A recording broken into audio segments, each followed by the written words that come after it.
I'm Emily. I am 35 years old and have a thing for cleanliness. I put myself through school working for a large company.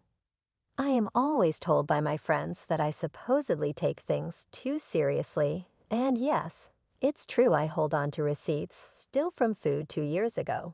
Pay tax on time. Yes, who the hell does this? But they all are just stepping stones to being in control of your life when shit snowballs. So if you missed it, the story of how I met my husband, Brian. It was at a party hosted by Angie's other friend, Julie. I remember that evening well. Brian came in, with me drinking a glass of wine and catching up on my college girl news.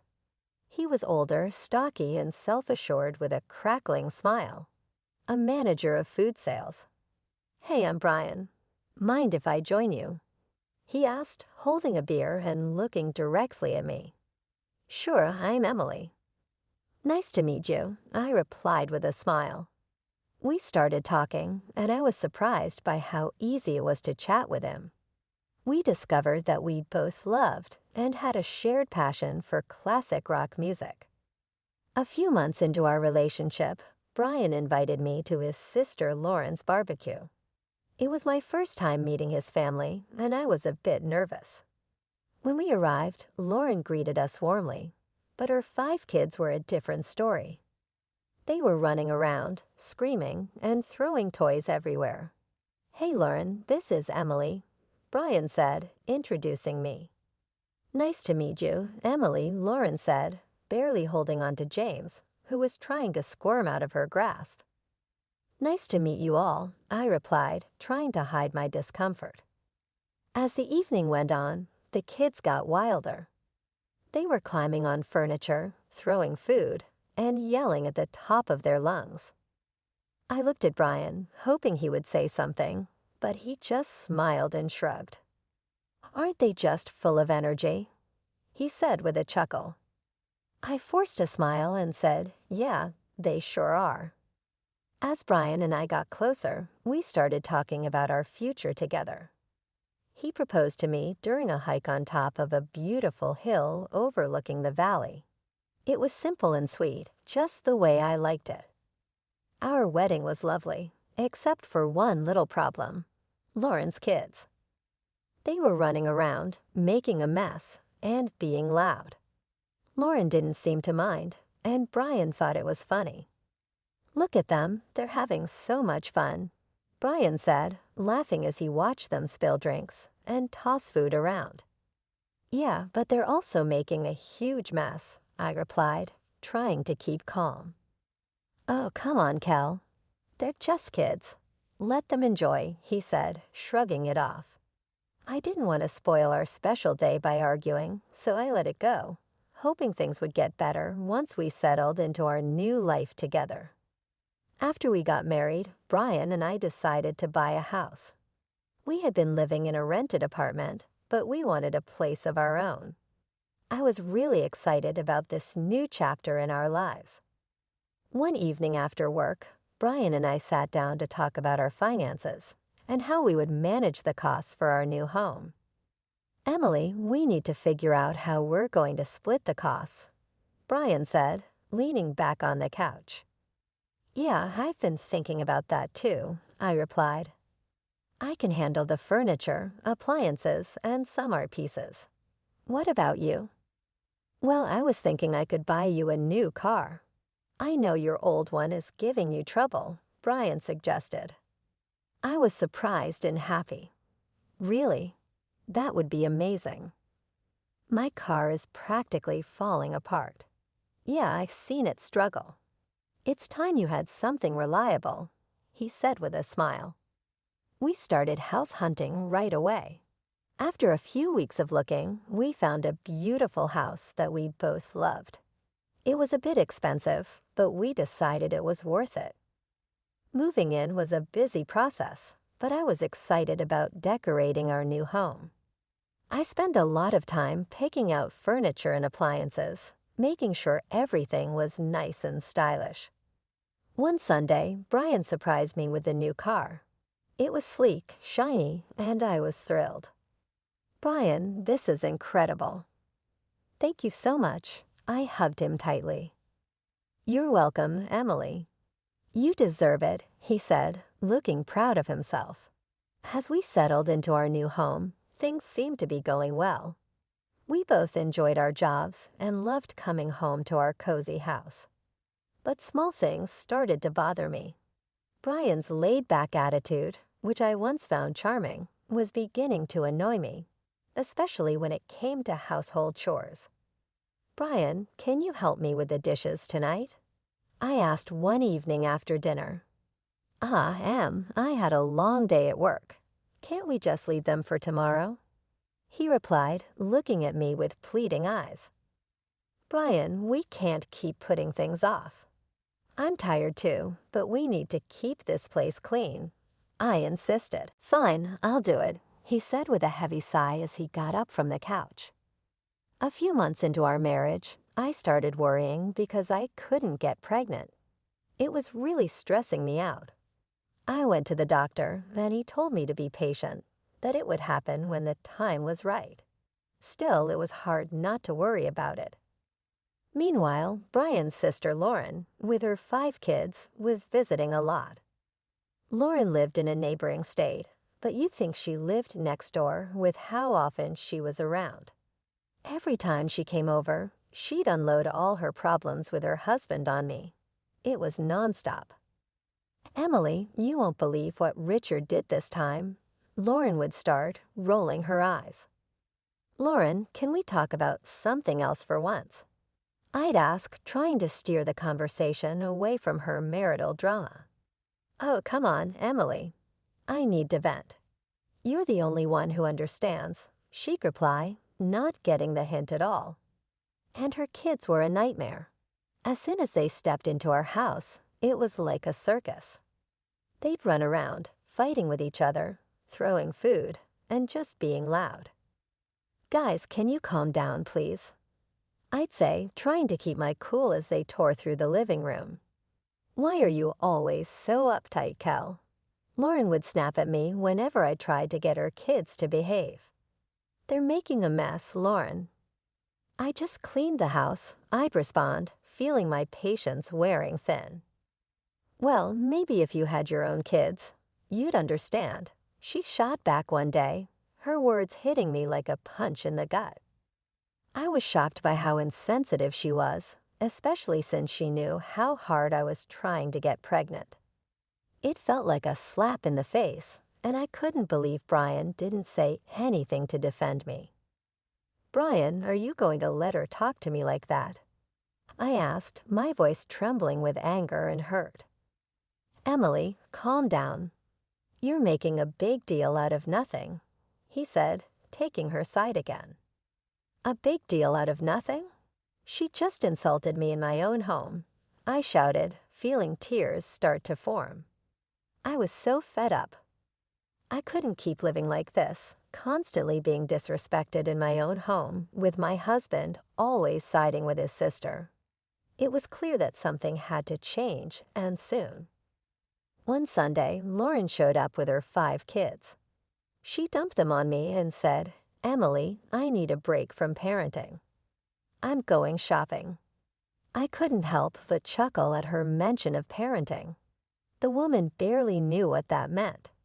Every time she was here, it was like a zoo. Fine, Lauren, but you better be quick, I said, already feeling stressed. Thanks, Emily. You're a lifesaver, she chirped, grabbing her purse and bolting out the door before I could say anything else. Great, I thought. Just what I needed. I was in the kitchen trying to cook dinner. It's a long process, and I like things done right. But with those kids running wild, it was impossible to focus. They were yelling, running around, and making a mess. Guys, can you keep it down? I shouted from the kitchen, hoping they'd listen for once. Of course they didn't. Suddenly, I heard a loud crash. My heart sank. I ran into the living room, and there it was, my grandfather's antique Chinese vase, shattered on the floor. My chest tightened with anger and frustration. What happened here? I screamed, looking at the kids who were now standing still, looking guilty. "We were just playing," one of them mumbled, not meeting my eyes. "This vase is priceless. It's from my grandfather. Do you have any idea what you've done?" I was livid, shaking with anger. Just then, Brian walked in, looking all calm and clueless. "What's going on, Kel?" he asked. "Your nephews just broke my grandfather's vase," I said, pointing at the shattered pieces on the floor. "Calm down, Emily. It's just a vase." "We can get it fixed," Brian said, shrugging like it was no big deal. "Just a vase." "This isn't about the vase, Brian. It's about respect. I'm tired of this. Every time Lauren comes over, our house turns into a mess, and you don't care," I shouted, my voice cracking with frustration. Just then, Lauren walked in with shopping bags, looking annoyed. "What's all this yelling about?" she asked. "Your kids broke my grandfather's vase," I said, pointing at the floor. "Well, maybe you should have kept a better eye on them, Emily," she said, not even bothering to apologize. "Are you kidding me? They're your kids, Lauren. I shouldn't have to watch them." I was furious, my hands shaking with anger. Brian just shook his head, looking annoyed. "You're overreacting, Emily." "Just drop it," he said. "Overreacting. I've had enough of this. I'm tired of being treated like I don't matter in my own home, with my husband always siding with his sister." I screamed, the tears finally spilling over. Brian just stood there, silent and cold, while Lauren smirked like she had won something. I couldn't take it anymore. I stormed out of the room, feeling a mix of anger, hurt, and betrayal. We'd been dealing with Lauren and her kids' chaotic visits for months, but I had no idea what was coming next. One morning, Brian was sitting at the kitchen table, munching on his toast, when he casually dropped a bombshell on me. "Emily, I need to tell you something. Lauren's getting divorced, and she's moving in with us. With the kids. For a few months," he said, like he was just telling me the weather. I almost dropped my coffee. "What? Are you serious? Our house is already a madhouse when they visit for a day. How are we supposed to handle them living here for months? She's my sister, Emily. She needs our help. You need to be more understanding," he said, looking at me like I was the one being unreasonable. "Understanding? I've been more than understanding, Brian, but this is too much. Why can't we rent a place for her nearby? I'll even pay for the first month's rent," I suggested, trying to keep my cool. "No, she'll be better off here. Plus, you can help with the kids and keep things clean," he said, like it was the most obvious thing in the world. "I'm not a babysitter, Brian. I work too, and I need to relax when I get home," I said, my frustration boiling over. "Stop being so selfish, Emily. It's family. They need us," Brian said, his tone getting sharper. "I'm not being selfish, Brian. I'm just asking for a fair solution. I don't want my life turned upside down," I said, feeling my anger rise. "Well, they're coming tomorrow evening, so you better get used to the idea," he said, standing up and leaving the kitchen. I couldn't believe it. I felt completely blindsided and betrayed. The next morning, I woke up early, still fuming from our argument. I got dressed for work and went to grab my car keys, but they were nowhere to be found. When I called Brian, he answered, sounding way too calm for my liking. "I took the car. It's mine, remember? I'm giving it to Lauren so she can use it for the kids," he said.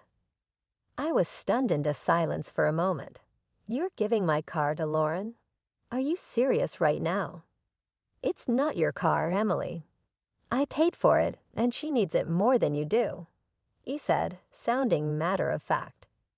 "That's the last straw, Brian. You've taken everything from me, and I'm done," I said, my voice shaking with anger. "What are you talking about? "Don't be dramatic, Emily," he said, clearly not understanding. I stood there in the hallway, holding my phone, unable to believe what was happening. It felt like a nightmare I couldn't wake up from. How had things gotten so bad? I picked up the phone and called a moving company. "Hi, I need a team to move some furniture and appliances today. It's urgent." The movers arrived a couple of hours later. I showed them around the house, pointing out the items to be moved. "Take everything, the beds, sofas, chandeliers, even the faucets in the bathroom," I instructed. The movers got to work, and soon the house started to look empty. I felt a strange sense of relief watching them carry out each piece of furniture. As the last item was loaded onto the truck, I directed them to my mom's house. "Everything goes there. Thanks for the quick work, guys," I said, handing them a tip. With the house now bare, I grabbed my essentials and headed to my mom's place. A few hours later, my phone started buzzing. It was Brian, calling repeatedly. I ignored the calls, feeling a mixture of anxiety and empowerment. That evening, there was a loud knock on my mom's door. I opened it to find Brian standing there, looking furious. "What the hell, Emily? What did you do?" he shouted as he stormed into the living room. "I took my stuff, Brian. You took the car, so I took what I bought," I said, keeping my voice calm. "This is insane. You stripped the house bare. Where are Lauren and the kids supposed to sleep?" he yelled, his face red with anger. "That's your problem, Brian. You made this mess. Now you deal with it." I replied, crossing my arms. "You're a thief, Emily. You stole."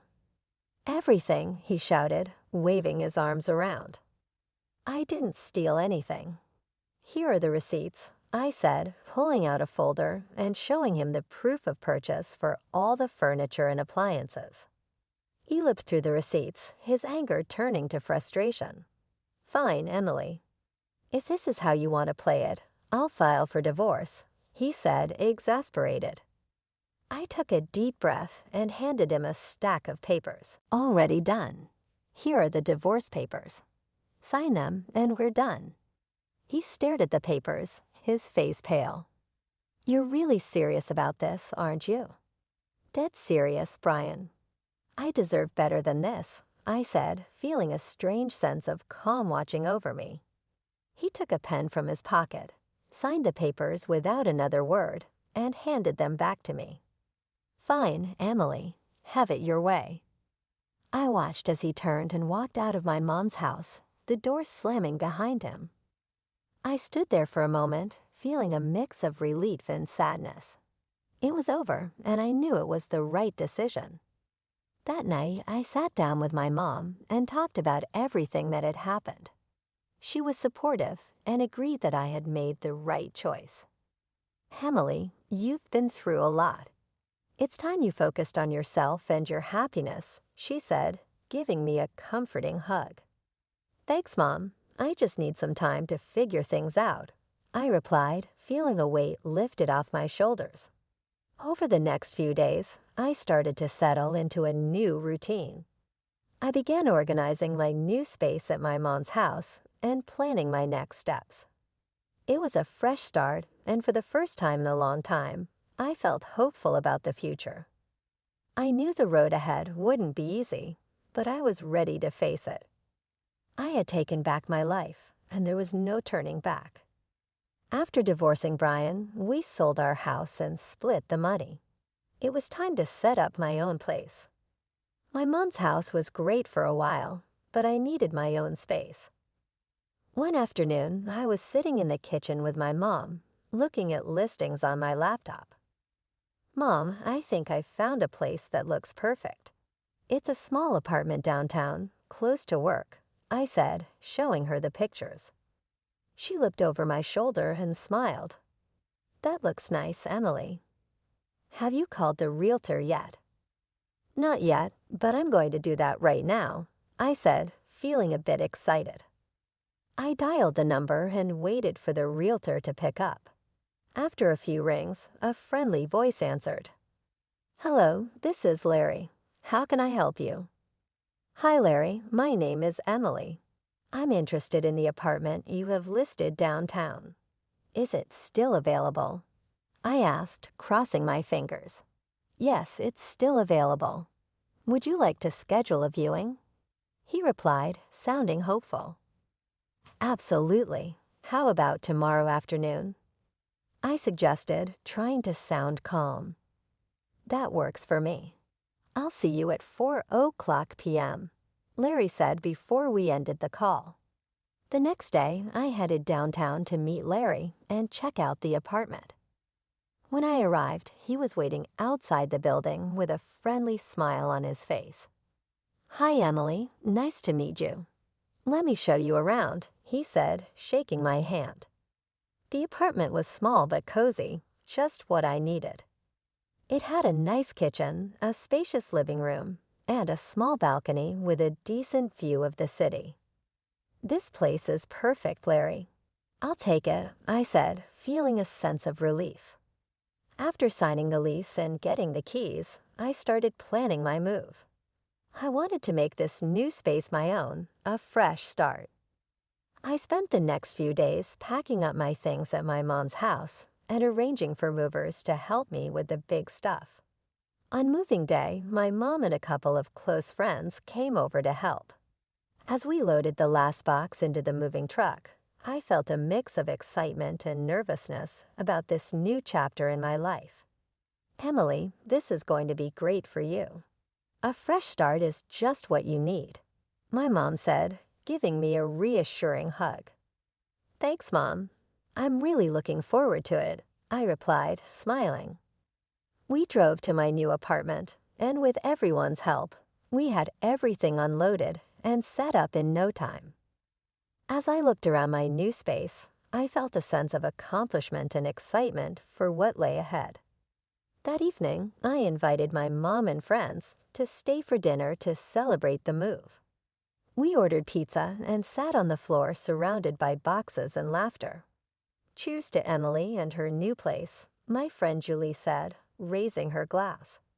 "Thanks, guys." "I really appreciate all your help and support," I said, feeling grateful. As the night went on, we talked and laughed, and for the first time in a long time, I felt truly happy and free. After the party, as I sat on my balcony looking out at the city lights, I thought about everything I had been through and how far I had come. I was proud of myself for taking control of my life and making the changes I needed. I heard from some mutual friends that Brian used his share of the money to buy a small apartment. Now he's living there with Lauren and her 5 kids. Brian's working 2 jobs to keep up with the bills, while Lauren still isn't working. They're fighting all the time. One day, out of the blue, Brian called me. I was surprised to see his name pop up on my phone, but I decided to answer, curious about what he had to say. "Hello, Brian. What's up?" I answered, trying to keep my voice neutral. "Emily, please just hear me out," he started, sounding desperate. "I know I messed up. I'm so sorry for everything. I didn't realize how hard it was for you with Lauren's kids." I couldn't help but laugh a little. "Really, Brian? You're realizing this now, after all this time?" "Yeah, I know it's late, but I'm serious. I've been thinking a lot, and I miss you. I miss us. Can we start over?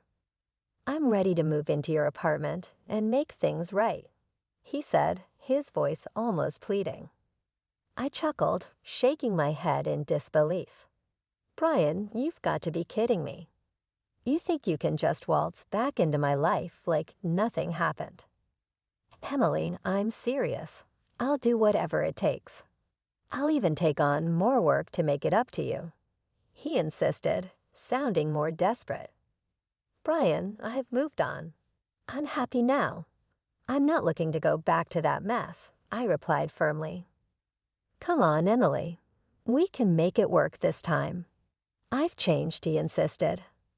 I sighed, feeling a mix of pity and frustration. "Brian, it's over.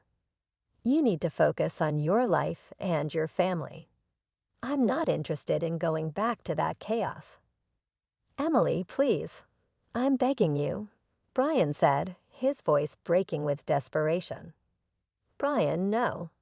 I found peace without you, and I'm not giving that up, I said, standing my ground.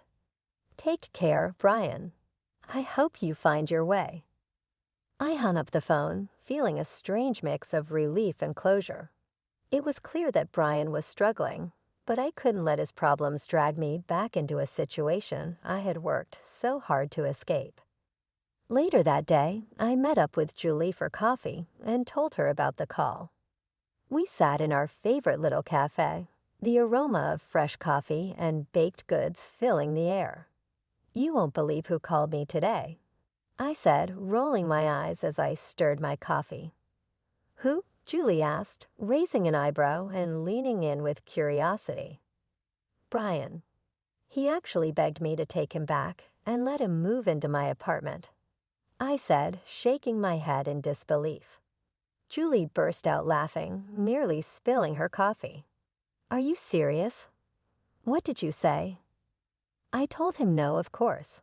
I'm not going back to that mess, I replied, smiling at the absurdity of the situation. We spent the rest of the afternoon chatting and laughing, and I realized just how far I had come since my life with Brian. I had built a new life for myself, one that was peaceful and fulfilling. I wasn't going to let anyone take that away from me. The cafe was a cozy spot with warm lighting and soft music playing in the background, creating the perfect setting for our heart-to-heart conversation. As the sun began to set, casting a golden glow over the city, we decided to take a walk along the river. The cool breeze was refreshing, and the sound of water flowing gently against the banks added a calming effect to our stroll. I can't believe how much has changed in just a few months, I said, looking out over the water, the lights from the buildings reflecting off the surface like tiny stars. You've come a long way, Emily. I'm really proud of you, Julie said, giving me a supportive pat on the back. You're stronger than you think, you know. Thanks, Julie. I feel like I've finally closed that chapter of my life, I said, a sense of relief washing over me as we continued to walk. I'm ready to move forward with confidence and joy. The next few days were busy but fulfilling. I started to settle into a new routine and began organizing my new space at my mom's house. It felt good to have my own place again, even if it was temporary.